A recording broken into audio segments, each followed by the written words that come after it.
Hello साथी, welcome back to my YouTube channel. साथी, आपको मालूम है कि मैंने ब्रह्मास्त्र सीरीज स्टार्ट किया है, जिसके जरिए आप अपने पेपर में एकदम बवाल मचाने वाले हो और पेपर के हर क्वेश्चन आपके मुट्ठी में होंगे और आप पेपर को चुटकियों में सॉल्व करके आएंगे।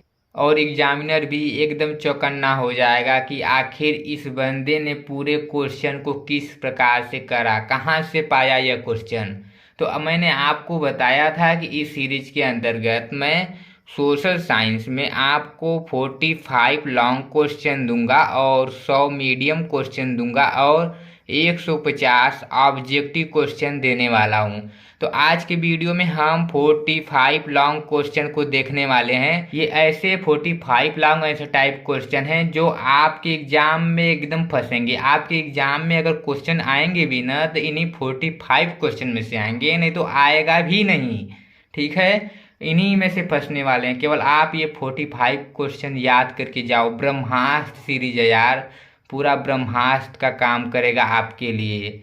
आपके एग्जाम का जो लॉन्ग ऐसे टाइप क्वेश्चन होगा, आज के वीडियो को बचा के रखे रहना, देख लेना। एग्जाम में आपके इन्हीं में से क्वेश्चन फंसेंगे और ये जो क्वेश्चन है पूरे के पूरे ब्रह्मास्त्र के काम करने वाले हैं। और वीडियो के लास्ट तक बने रहना, मैं आपको बताऊंगा कि इन क्वेश्चन का पीडीएफ आपको कहाँ से मिलेगा और इनका आंसर आपको किस प्रकार मिलने वाला है। ठीक है, जो क्वेश्चन नंबर पहला है वह है, गांधी जी के नमक यात्रा का वर्णन कीजिए, या नमक सत्याग्रह क्यों प्रारंभ किया गया, इसका संक्षिप्त विवरण दीजिए। ये सोशल साइंस के क्वेश्चन है, मैंने यहाँ पे लिखा भी है सामाजिक विज्ञान। और सामाजिक विज्ञान के ये 45 मोस्ट बूस्टर क्वेश्चन यार, एकदम ब्रह्मास्त्र का काम करेंगे। ये सब क्वेश्चन ब्रह्मास्त्र का काम करने वाले हैं। ठीक है, ये पहला क्वेश्चन मोस्ट इंपॉर्टेंट क्वेश्चन है। ठीक है, अगला क्वेश्चन है, क्वेश्चन नंबर दूसरा है, गांधी जी ने असहयोग आंदोलन क्यों प्रारंभ किया, उनके द्वारा यह आंदोलन वापस लेने के प्रमुख कारण क्या थे। ये भी बहुत बार पूछे गए प्रश्न, अक्सर एग्जाम में आते हैं। अरे मोस्ट इंपॉर्टेंट क्वेश्चन है, एकदम ब्रह्मास्त्र वाले क्वेश्चन है सब। इन्हें किसी को याद करके जाओ या न जाओ, लेकिन ये 45 क्वेश्चन आप पूरे जबान पे रट के जाना, समझ लीजिए रट के जाना। लेकिन मैं आपको इसे रटने भी नहीं दूंगा। अगला क्वेश्चन देखिए, अगला क्वेश्चन है, भारत में राष्ट्रवाद की भावना पनपने में किन किन कारकों का योगदान था। ये भी मोस्ट इंपॉर्टेंट क्वेश्चन, बार बार पूछे जाने वाले क्वेश्चन, हरदम आपके एग्जाम में पूछे जाते हैं। अगला क्वेश्चन देखिए, फ्रांस की क्रांति के प्रमुख कारणों की विवेचना की। ये तो और भी मोस्ट इंपॉर्टेंट है, सब क्वेश्चन इंपॉर्टेंट है। मैंने इसमें जो 45 क्वेश्चन रखा है ना, सब बूस्टर क्वेश्चन हैं। ठीक है, देखिए क्वेश्चन नंबर 5वां है, खाद्य उपलब्धता पर तकनीक के प्रभाव को दर्शाने के लिए इतिहास से 2 उदाहरण दीजिए ना। ये भी क्वेश्चन इंपॉर्टेंट है। अगला है क्वेश्चन नंबर 6वां है, 19वीं सदी की अनुबंध व्यवस्था, जिसे नई दास प्रथा भी कहा जाता था, का अर्थ बताइए। उन्हें किस शर्त पर स्वदेश लौटने की छूट दी जाती थी। जो दास प्रथा था उस पर भी क्वेश्चन आपका अक्सर हर बार पूछा जाता है, तो ये भी क्या है, मोस्ट इंपॉर्टेंट है ना। अगला देखिए 7वां क्वेश्चन है, भारत में विभिन्न समुदायों ने किन प्रकार वनों और वन्य जीवन संरक्षण और रक्षण में योगदान किया है। ये भी मोस्ट इंपॉर्टेंट क्वेश्चन है ना। भारतीय कृषि के प्रमुख समस्याओं का उल्लेख कीजिए, ये भी है ना। है अगला देखिए 9वां, कृषि उत्पादन में वृद्धि सुनिश्चित करने के लिए सरकार द्वारा किए गए उपाय सुझाइए। ये इसमें क्या करना है आपको, जो कृषि उत्पादन का वृद्धि है उसमें जो सरकार ने उपाय लगाया, इसमें उसे क्या करना है, हमें सुलझाना है ना। और टेंशन मत लीजिए, आपको हर क्वेश्चन के जवाब मैं आपको खुद देने वाला हूँ, समझा समझा कर आसान शब्दों में, एक कहानी के जरिए, जिससे आपके दिमाग में सेट हो जाए। आप इसे, आपको इसको एकदम याद करने की जरूरत ही न पड़े ना। क्वेश्चन को रटने से अच्छा समझ लें। समझने से हम ज़्यादा लाइन लिख सकते हैं, लेकिन अगर रटे रहेंगे तो हम, अगर 4 लाइन रटे हैं तो उसमें से हम केवल पेपर में 2 से 3 लाइन ही याद रख पाते हैं, पूरे के पूरे 4 लाइन नहीं याद रहती। लेकिन अगर हम समझ के जा रहे हैं ना, तो आपके 5, अगर आप 5 लाइन के क्वेश्चन समझ के गए हो तो आप वहाँ पे 8 लाइन बना के आओगे। तो आपको रटना नहीं है, आपको क्या करना है, आपको पूरा समझ के जाना है, रटना बिल्कुल मना है। ठीक है, देखिए अगला है क्वेश्चन नंबर 10वां है, ऊर्जा के गैर परंपरागत स्रोत किसे कहते हैं, भारत में सौर ऊर्जा का भविष्य कैसा है। ये भी देखिए आपका मोस्ट इंपॉर्टेंट क्वेश्चन है। 11वां है, भारत में सड़क परिवहन और संचार के साधनों का वर्णन कीजिए। ठीक है। अगर देखिए 12वां है, भारत में संघीय व्यवस्था की प्रमुख विशेषताओं का वर्णन कीजिए। फिर यहाँ पे देखिए अगला है, शासन के संघीय और एकात्मक स्वरूपों में क्या क्या प्रमुख अंतर है, इसे उदाहरणों के माध्यम से स्पष्ट कीजिए। उदाहरण के माध्यम से हमें क्या करना है, समझाना है। ठीक है। ये सब question most important question, booster question, बार बार बोल रहा हूँ, मोस्ट इंपॉर्टेंट क्वेश्चन। और ब्रह्मास्त्र सीरीज है तो ब्रह्मास्त्र का काम करने वाला क्वेश्चन ही रहना चाहिए। ये सब आपके एग्जाम में फंसेंगे। ये सब का मतलब आपके एग्जाम में जो लॉन्ग क्वेश्चन आएंगे ये 45 थोड़ी आ जाएंगे, इन्हीं में से आएंगे। ये है। ठीक है। भले ही क्वेश्चन आपको हल्का सा घुमा दे, लेकिन मैं आपको बताऊंगा कि अगर क्वेश्चन घुमा दे, मैं आपको ये भी बताने वाला हूँ कि अगर क्वेश्चन घुमा दे बाई चांस आपको समझ में न आए और आपको जो क्वेश्चन न आए उसका मैं भी एक बहुत ही ज़बरदस्त तरीका लेके आया हूँ, जिससे अगर आपको क्वेश्चन उलझा दे तो आप उसमें उलझ भी नहीं पाओगे और अपने क्वेश्चन को बेहतर तरीके से पूरा लिख के आओगे और पूरे के पूरे मार्क्स लेके आओगे। ठीक है। देखिए अगला क्या है, अगला है शासन के संघीय, ये तो हो गया ना। अब अगला है देखिए 14, भारतीय संघ में केंद्र राज्य संबंधों का वर्णन कीजिए। और 15 क्या है, सामाजिक भेदभाव का आशय क्या है, इसके मुख्य 2 कारण बताइए।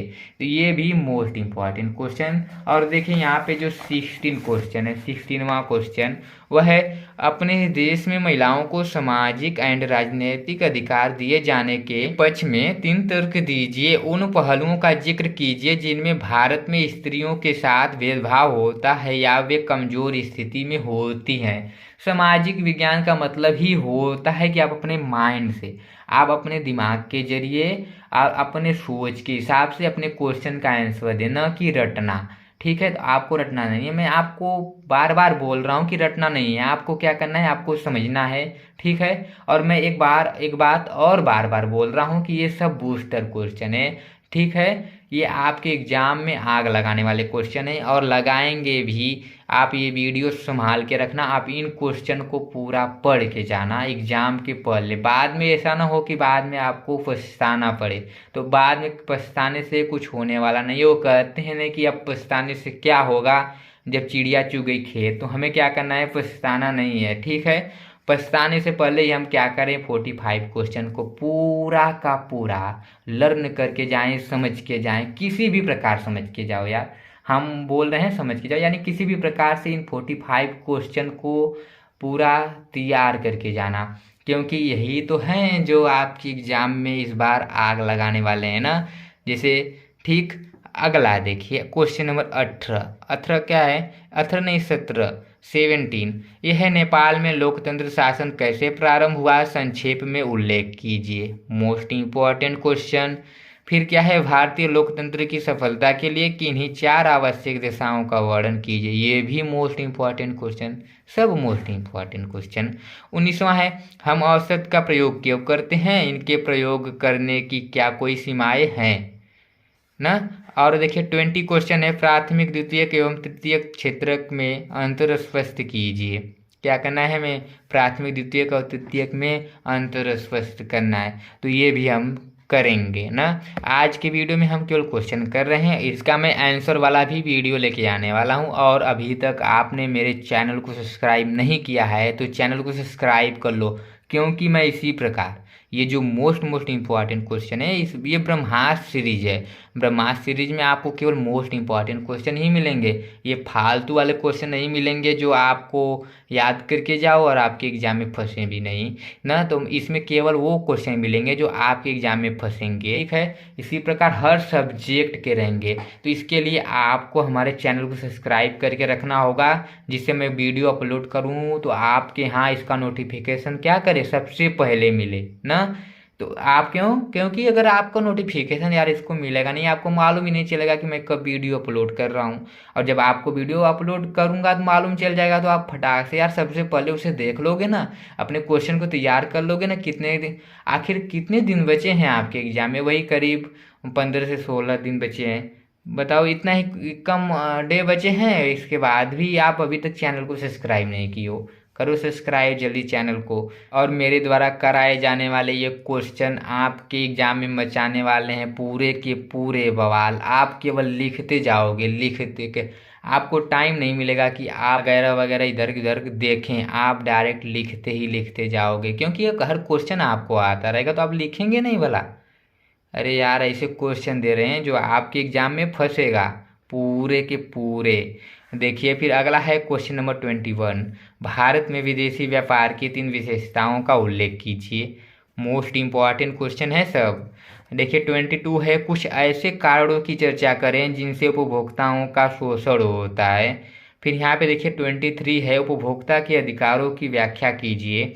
फिर देखिए 24 क्या है, भारत में उपभोक्ताओं को समर्थ बनाने के लिए सरकार द्वारा किन कानूनी मापदंडों को लागू करना चाहिए ना। ये सब के आंसर मैं आपको बताने वाला हूँ, टेंशन मत लीजिए। बस आप आज के वीडियो में देखिए मोस्ट इम्पॉर्टेंट क्वेश्चन कौन सा है, और जो मैं कह रहा हूँ आप बस उसे फॉलो करना, ठीक है। जैसे वो बोलते हैं ना कि मुझे एक लाइन याद आ गई, मैं आपको उसे सुनाऊंगा कि बहुत देख लिया मैंने, बहुत देख लिया मैंने तुम्हारी नज़रों को, बहुत देख लिया मैंने तुम्हारी नज़रों को, अब नज़रें केवल मेरी किताबों में है। और सुन, जब तक न हो जाए क्लियर एग्ज़ाम मेरा, और सुन, जब तक न हो जाए क्लियर एग्ज़ाम मेरा, बाकी सब मेरे केवल सपनों में है और ख्यालातों में है। ठीक है, आपको जब तक एग्ज़ाम क्लियर न हो जाए आपको केवल अपना स्टडी करना है, अपने क्वेश्चन पे फोकस करना है, ठीक है। और इसके सिवा कहीं भी नहीं जाना है, ठीक है। इसके बाद देखिए अगला क्वेश्चन है, कुछ ऐसे कारणों की चर्चा करें जिनसे उपभोक्ताओं का शोषण होता है। ये क्वेश्चन हो चुका है ना, ये 24 भी मैं आपको बता दिया। 25 देखिए, वैश्वीकरण से क्या अभिप्राय है। वैश्वीकरण की प्रक्रिया में सहायक कारकों का वर्णन कीजिए, ठीक है। यहाँ पे वर्णन रहेगा, वर्णन कीजिए। ये भी मोस्ट इम्पॉर्टेंट क्वेश्चन है आपके एग्जाम के लिए। 26वां है, संगठित और असंगठित क्षेत्रों की रोजगार परिस्थितियों की तुलना कीजिए। सबके सब मोस्ट इम्पॉर्टेंट क्वेश्चन है यार, किसको किसको इम्पोर्टेंट बोले ना। विकसित देशों की किन्हीं प्रमुख विशेषताओं का वर्णन कीजिए। ये भी मोस्ट इम्पॉर्टेंट, विकसित, ये वाला तो अक्सर पूछे जाते हैं, हर बार एग्जाम में पूछे जाने वाले, सभी के सभी हर बार एग्जाम में पूछे जाने वाले क्वेश्चन है। बस इन्हें लैंग्वेज अलग हो सकता है, ये मैं नहीं बोलूँगा कि नहीं यही क्वेश्चन छप के आ जाएगा इसी प्रकार छप के भी नहीं आ सकता। क्या करेगा वो, थोड़ा सा क्वेश्चन को घुमा भी सकता है ना। देखिए यहाँ पे क्या बोला है, विकसित देशों की किन्हीं 3 प्रमुख विशेषताओं का वर्णन कीजिए। यहाँ पे ये इसी क्वेश्चन को घुमा कैसे बोल देगा कि विकसित देशों की विशेषताओं का वर्णन कीजिए ना। आपको ये नहीं बोलेगा कि 3 प्रमुख, ये भी नहीं बोलेगा, या बोल देगा कि विकसित देशों से आप क्या समझते हो, ठीक, या विकसित देशों की किस प्रकार की क्वालिटी होती है, या विकसित देशों के बारे में वर्णन कीजिए। ये सब ऐसे हल्का हल्का क्वेश्चन घुमाएगा, बस आप जान जाइएगा बस कि विकसित देशों के बारे में पूछ रहा है, बस समझ लीजिएगा यही क्वेश्चन है, और छाप के आ जाइएगा वो क्वेश्चन पूरा, ठीक है। अब देखिए 28 क्वेश्चन क्या है। 28 क्वेश्चन है, विश्व बैंक विभिन्न वर्गों का वर्गीकरण करने के लिए किस प्रमुख मापदंड का प्रयोग करता है। इस मापदंड की अगर कोई है तो सीमाएं क्या है। वो पूछ रहा है कि जो विश्व बैंक है विभिन्न वर्गीकरण करने के लिए किस प्रकार का मापदंड का प्रयोग करता है। अगर आपको मालूम है उसके बारे में तो क्या करना है, वर्णन करना है। अब आप कहेंगे कि हमें तो मालूम नहीं है, तो मालूम तो सच में नहीं है, लेकिन मालूम रहे चाहे जी ना, आपको तो क्वेश्चन का आंसर देना है, तो मैं ये सब आपको बताऊंगा, टेंशन मत लो, ठीक है। अब देखिए 29 क्या है, लोकतंत्र के सम्मुख प्रमुख चुनौतियों का वर्णन कीजिए, ठीक है। ये क्या करना है, हमें चुनौतियों का वर्णन करना है, ये भी मोस्ट इम्पोर्टेंट क्वेश्चन है। 30 क्वेश्चन है, एक अच्छे लोकतंत्र की परिभाषा दीजिए, इसकी प्रमुख विशेषताएं बताइए, ये भी मोस्ट इम्पॉर्टेंट है। 31 है कि लोकतंत्र किस तरह उत्तरदायी, जिम्मेवार और वैध सरकार का गठन करता है, ये भी है। ठीक है, इसके बारे में सब आपको बताने वाला हूँ। दबाव समूह और आंदोलन राजनीति को किस प्रभावित करते हैं, किस प्रकार प्रभावित करते हैं। ठीक है, यहाँ पे होगा किस प्रकार प्रभावित करते हैं। मैंने खुद अपने हाथों से लिखा है तो फिर थोड़ा सा लिखने में गलती हो ही सकती है। अगला देखिए 33 क्वेश्चन, राजनीति में जाति किस प्रकार अनेक रूप ले सकती है, उदाहरण सहित व्याख्या कीजिए। ये भी है आपका मोस्ट इम्पॉर्टेंट क्वेश्चन। 34 क्या है, विभिन्न प्रकार की सांप्रदायिक राजनीति का ब्यौरा दें और सबके साथ एक एक उदाहरण भी दीजिए। आपको क्या करना है, एग्जाम्पल भी देना है। अगला देखिए 35 क्या है कि सामाजिक विभाजनों की राजनीति परिणाम तय करने वाले 3 कारकों की चर्चा करें। ठीक है, ये भी है, चर्चा करना है आपको इस पर। फिर क्या है 36 है, भारत में पंचायती राज व्यवस्था का विस्तार पूर्वक वर्णन कीजिए। ये भी मोस्ट इम्पॉर्टेंट है आपके एग्जाम के लिए। फिर 1992 के संविधान संशोधन के पहले और बाद के स्थानीय शासन के 2 महत्वपूर्ण अंतरों को बताइए। ठीक है, बताइए समझाइए की बात है। ये भी क्या है, ये तो और मोस्ट इम्पॉर्टेंट क्वेश्चन है ना, सब के सब मोस्ट इम्पॉर्टेंट क्वेश्चन है आधुनिक लोकतांत्रिक व्यवस्थाओं में सत्ता की साझेदारी के अलग अलग तरीकों क्या है, तरीके क्या है। ठीक है, इनमें से प्रत्येक का एक एक उदाहरण दीजिए। आपको क्या करना है, इसके एग्जाम्पल को भी बताना है और उसके तरीके को भी बताना है। ठीक है, 39 क्वेश्चन देखिए, भारत में लौह अयस्क के उत्पादन पर प्रकाश डालिए। ठीक है, क्या करना है आपको, जो लौह अयस्क का उत्पादन होता है उसके बारे में आपको क्या करना, प्रकाश डालना का मतलब होता है क्या है कि आप उसके बारे में बताओ कि उस जो लौह अयस्क का उत्पादन होता है वो किस प्रकार होता है, कहाँ पे होता है। ठीक है, तो इसके बारे में प्रकाश डालना का मतलब ये सब उसमें हमें लिखना होता है। ठीक है, अब देखिए 40 क्वेश्चन क्या है, 40 क्वेश्चन है भारतीय कृषि पर वैश्वीकरण के प्रभाव पर टिप्पणी लिखिए। आपको क्या करना है, टिप्पणी लिखना है इस पर। नेक्स्ट क्वेश्चन देखिए 41, राजस्थान के अर्ध शुष्क क्षेत्रों में वर्षा जल संग्रहण किस प्रकार किया जाता है, व्याख्या कीजिए। व्याख्या करना है आपको इस पर, ये भी क्वेश्चन इंपॉर्टेंट है आपके लिए। फिर यहाँ पे देखिए भारत में पाई जाने वाली विभिन्न प्रकार की मृदाओं का वर्णन कीजिए। आपको भारत में जो मृदाएं पाई जाती है उनका क्या करना है, आपको वर्णन करना है। ठीक है, देखिए फिर यहाँ पे 43 क्वेश्चन, मृदा अपरदन से आप क्या अभिप्राय है, मृदा अपरदन के लिए उत्तरदायी कारणों का वर्णन कीजिए। ये भी मोस्ट इम्पॉर्टेंट क्वेश्चन है ना। 44 है, प्रथम विश्व युद्ध के विश्व पर पड़ने वाले प्रभाव का वर्णन कीजिए। जो आपका पहला विश्व युद्ध हुआ था आपके विश्व पर उसका क्या प्रभाव पड़ा था, इसके बारे में आपको बताना है। ठीक है, 18वीं शताब्दी के अंत में हुए उन परिवर्तनों का वर्णन कीजिए जिन्होंने ब्रिटेन के स्वरूप को बदल दिया। तो ये भी मोस्ट इम्पॉर्टेंट क्वेश्चन है। इस प्रकार से मैंने 45 जो आपके एग्जाम में बवाल मचाने वाले हैं, पूरे के पूरे बवाल मचाएंगे और समझ लीजिए कि पूरा पेपर एक तरह से पूरा पेपर ही बन के आएगा इन 45 क्वेश्चन से। ठीक है, और ये सभी क्वेश्चन मैंने आपको बता दिया कि ये कौन कौन से क्वेश्चन है, ये सब आपके लिए मोस्ट इम्पॉर्टेंट है। और हाँ, मैं बताऊं कि अगर आपको इन क्वेश्चन का PDF चाहिए तो आपको कहाँ जाना होगा, मेरे टेलीग्राम चैनल पे जाना होगा, जिसका लिंक मैं अपने डिस्क्रिप्शन बॉक्स में दे रखा है। आप वहाँ से जाके उस मेरे चैनल में जुड़ जाओ। मैं अब तक जितना भी वीडियो बनाता हूँ अपने इस स्टडी से रिलेटेड, उसका PDF मैं अपने उसी चैनल में डाल देता हूँ, तो आप वहाँ से जाके उसे ले सकते हो। ठीक है, और आपको मैं ये जो क्वेश्चन है इसका मैं आंसर भी आपको कराने वाला हूँ। तो अगर आपको इन क्वेश्चन का आंसर चाहिए तो आप हमारे चैनल को सब्सक्राइब कर लो, क्योंकि अगला वीडियो मेरा इसके आंसर पर ही बनने वाला है। ठीक है, और आंसर पे बनेगा। इसके बाद देखिए ये लॉन्ग आंसर टाइप क्वेश्चन था, और मैंने बोला था कि ये जो आपका ब्रह्मास्त्र सीरीज है ये पूरे के पूरे ब्रह्मास्त्र का काम करने वाला है ना। और ब्रह्मास्त्र एक ऐसा शस्त्र होता है जिसका कोई तोड़ ही नहीं होता है। तो ये जो 45 क्वेश्चन है इसका कोई तोड़ ही नहीं है, ये पूरे के पूरे आपके एग्जाम में आग लगाएंगे यार, आग। ठीक है, मैंने आपको लॉन्ग 45 क्वेश्चन आपको बता दिया, लेकिन अब पारी है अगला क्वेश्चन मीडियम की। मीडियम क्वेश्चन में लेके आने वाला हूँ अगला वीडियो पे 100 क्वेश्चन, 100 मीडियम क्वेश्चन में लेके आऊँगा। फिर इसके बाद मैं मल्टीपल टाइप क्वेश्चन लेके आऊँगा। कितना लेके आऊँगा? 150 क्वेश्चन टोटल क्वेश्चन आपको केवल सोशल साइंस के लिए। कितना? 250, यानी कि 300। आप केवल 300 क्वेश्चन याद करके जाएंगे।